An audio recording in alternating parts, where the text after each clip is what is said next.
শুভ সন্ধ্যা। Share বাজারের মূল খবর ডেইলি মার্কেট আপডেটে আপনাদের স্বাগতম। সূচক আজ 2.55 পয়েন্ট বা 0.05% সামান্য বৃদ্ধি পেয়ে 5,197 পয়েন্ট হয় এবং বাজার ফ্ল্যাট নোটে শেষ হয়।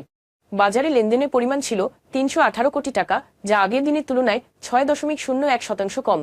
ব্যাংকিং খাত থেকে ইউনাইটেড কমার্শিয়াল ব্যাংক, ইসলামী ব্যাংক বাংলাদেশ এবং আইএফআইসি ব্যাংক, বিদ্যুৎ ও জ্বালানি খাত থেকে তিতাস গ্যাস ট্রান্সমিশন, এনার্জিপ্যাক পাওয়ার জেনারেশন এবং ঢাকা ইলেকট্রিক সাপ্লাই কোম্পানি, খাদ্য ও আনুষঙ্গিক খাত থেকে ব্রিটিশ আমেরিকান টোবাকো এবং তৌফিকা ফুডস আজ সূচকে বৃদ্ধিতে মূল ভূমিকা রাখে।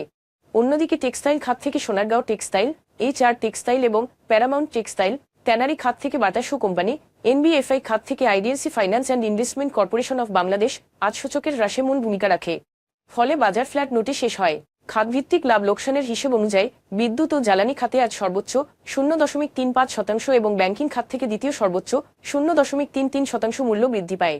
অন্যদিকে ট্যানারি খাতে আজ সর্বোচ্চ 1.09% মূল্য হ্রাস পায়। মূল্য বৃদ্ধি পাওয়া শীর্ষ 20-এ আজ শিল্প খাতে 4টি এবং ব্যাংকিং ও বীমা উভয় 2টি খাতে 3টি করে কোম্পানি রয়েছে। Hakkani pulp and paper mills, Indo Bangla pharmaceuticals এবং লিগেসি ফুটওয়্যার আজ সর্বোচ্চ লাভ করেছে, যেখানে Sonargaon textiles, Ratanpur steel rolling mills এবং এরামিড সিমেন্ট আজ সর্বোচ্চ মূল্য হারায়। তবে এই শেয়ারগুলোর মূল্য পরিবর্তনের জন্য কোনো মূল্য সংবেদনশীল তথ্য জানা যায়নি। গত 3 মাসের গড় লেনদেনের তুলনায় আজ Indo Bangla pharmaceuticals, IFAL Islamic mutual এবং ফার্স্ট ফাইন্যান্সের লেনদেনের পরিমাণ উল্লেখযোগ্যভাবে বৃদ্ধি পেয়েছে। তবে উল্লেখিত শেয়ারগুলোর লেনদেন বৃদ্ধির স্বাভাবিক কোনো কারণ জানা যায়নি। আজকের শীর্ষ 2টি সংবাদ। বাণিজ্যিক ব্যাংকগুলোতে তারল্য সংকট কমাতে ও নগদ টাকা যোগান বাড়াতে কেন্দ্রীয় ব্যাংকে ব্যাংকগুলোর নগদ অর্থ জমা রাখার হার বা ক্যাশ রিজার্ভ রেশিও শিথিল করেছে বাংলাদেশ ব্যাংক।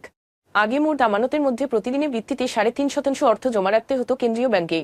এখন থেকে রাখতে হবে 3%। এক্ষেত্রে জমার হার কমেছে 0.5%।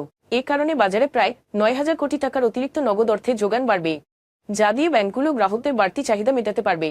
তবে প্রতি 2 সপ্তাহের ভিত্তিতে মোট আমানতে 4% অর্থ জমা রাখতে হবে।